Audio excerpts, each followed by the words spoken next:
Loh, memang harus ada orang Kristen, karena kalau tidak ada orang Kristen, percuma Allah membuat neraka kalau nggak ada isinya. Alhamdulillahirrabbilalamin. Terima kasih.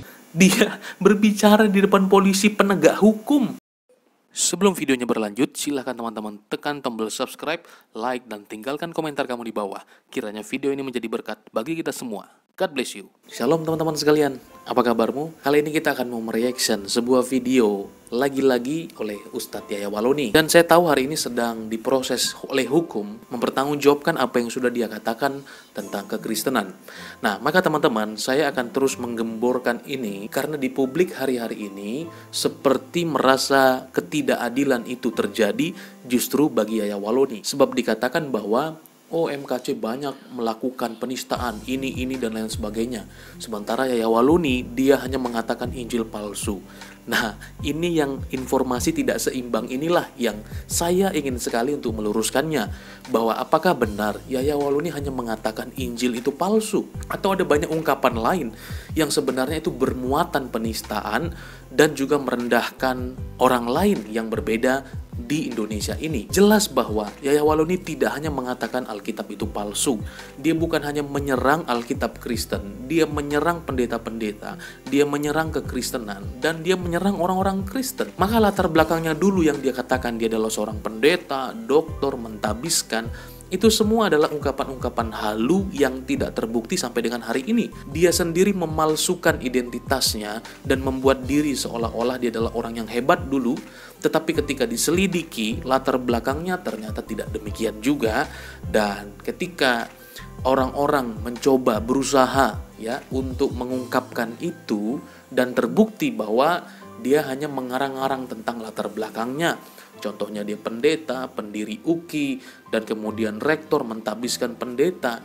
Itu semua adalah data-data yang palsu yang pernah dia ciptakan tentang dirinya sendiri.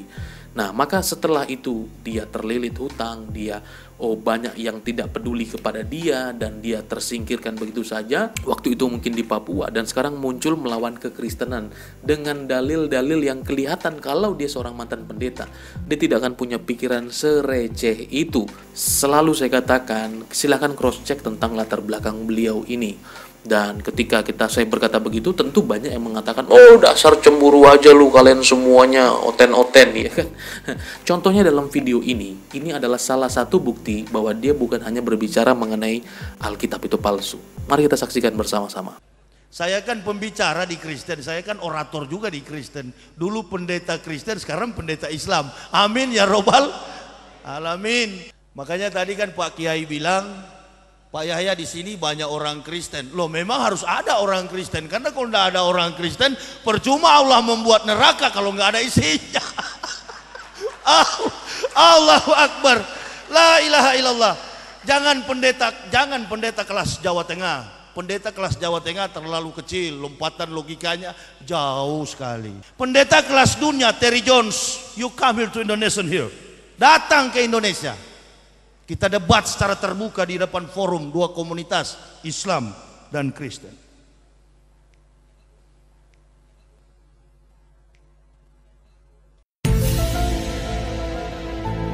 Sebelum Nabi Muhammad datang ke dalam dunia ini, nabi-nabi puluhan ribu tahun telah menginformasikan. Termasuk di dalamnya Nabi Isa alaihi salam. Bukan Yesus. Kita tidak bicara agama, kita bicara tentang kebenaran Islam. Tujuan dakwah saya cuma dua. Umat Islam kokoh dalam akidahnya, orang Kristen masuk Islam. Tapi jangan semua. Karena kalau semua sudah masuk, siapa yang di neraka, men? Kan begitu. Tidak boleh.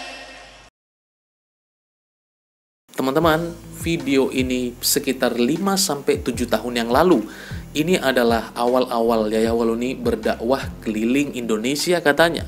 Dan kali ini dia di-shoot atau direkam oleh mungkin kamera profesional yang dibuat di sebuah event yang dimana dari angle-angle yang kita bisa melihat ini adalah kamera profesional. Dan kali itu dia didokumentasikan secara penuh oleh salah satu produser. di dalam dunia rekaman mungkin. Dan video itu sudah sampai 5-7 tahun yang lalu kalau saya tidak salah ya. Di channel YouTube-nya terupload seperti itu, tapi bukan channel Yaya Waluni. Pertanyaan saya sekarang adalah, kesimpulan saya ketika dia berdakwah 100% dakwahnya 70% itu berbicara mengenai kejengkelan hatinya dan dia menjelek-jelekkan tentang kekristenan kali ini. Nah, maka di dalam dakwahnya selalu akan ada orang Kristen yang menjadi kambing hitam, yang menjadi korban dari segala materi dakwahnya.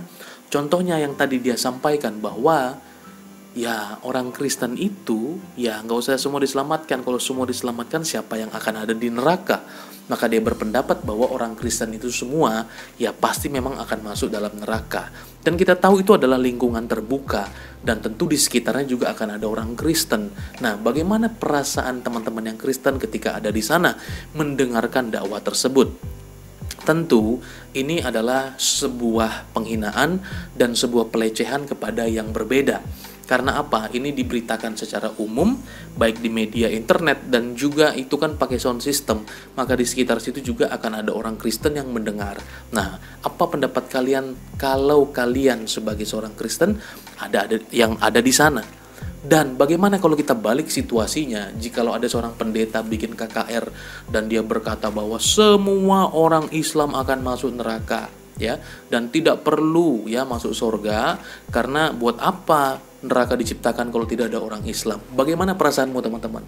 Saya mau tanya ini supaya kita berimbang di dalam perasaan kita, karena pada saat kita beragama, kita tidak bisa memiliki sebuah kedewasaan yang tidak terkontrol, ya. Jadi jangan seperti anak-anak. Ketika kita melihat orang seperti ini, kita merasa bahwa dia sedang berjuang untuk agamanya. Tetapi ketika Kristen yang berbicara, ini sedang menista agama kami. Nah, jadi teman-teman, permulaannya semua penghinaan itu semua ya dari situ, dari si bos satu ini. Nah, ketika orang Kristen mau react, nah kemudian dianggap sebuah penistaan. Tapi kalau beliau yang ngomong dianggap sebuah perjuangan. Ini menurut saya sangat-sangat tidak fair.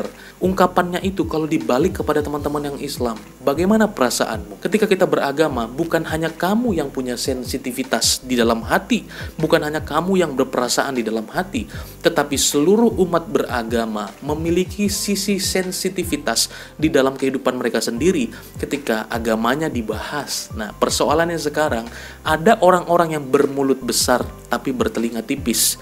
Ini yang sangat tidak fair, teman-teman. Ini sangat tidak fair. Dan dia menyinggung tentang ya pendeta di sini lompatan logikanya jauh. Ini kan seperti seorang pelawak yang ya ini pelawak lah. Menurut saya ini dia sedang lucu-lucuan. Dia membahas dan meninggikan dirinya sendiri. Padahal di dalam dunia Kristen hari itu dia siapa? Di ujung timur sana dia siapa? Tidak ada yang mengenal dia. Dia berkata bahwa panggil Terry Jones. Terry Jones mungkin yang dia maksud itu teman-teman. Ada memang pendeta yang cukup radikal. Waktu itu di Amerika namanya Terry Jones. Dia membuat sebuah gerakan untuk mungkin membakar Al-Quran dan lain sebagainya. Tapi ini adalah pendeta radikal yang dimana mereka sendiri di kalangan Amerika sendiri itu mengecam pendeta ini gitu. Tapi kan di Amerika tidak terlalu peduli masalah agama. Ya, di sana adalah negara kebebasan. Di sana adalah negara yang sangat plural, benar-benar demokrasi, ya, tidak peduli agamanya siapa, tetapi kemanusiaannya harus dijaga.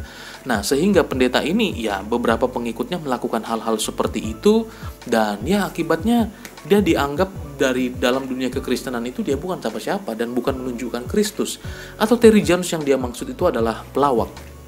Nah, jadi teman-teman yang muslim pasti nggak tahu. Jadi dia memang bahas sesuatu yang kalian tidak tahu sehingga dia merasa bahwa aman nih bagi mereka semua. Pasti yang muslim nggak tahu siapa Terry Jones, siapa sebutkan bahasa Inggris dia supaya teman-teman itu nggak pada tahu padahal siapa itu ya, dia bukan siapa-siapa.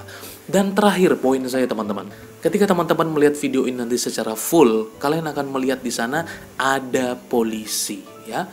Saya masuk Islam tidak cari popularitas karena memang sudah terkenal sampai ke tingkat dunia.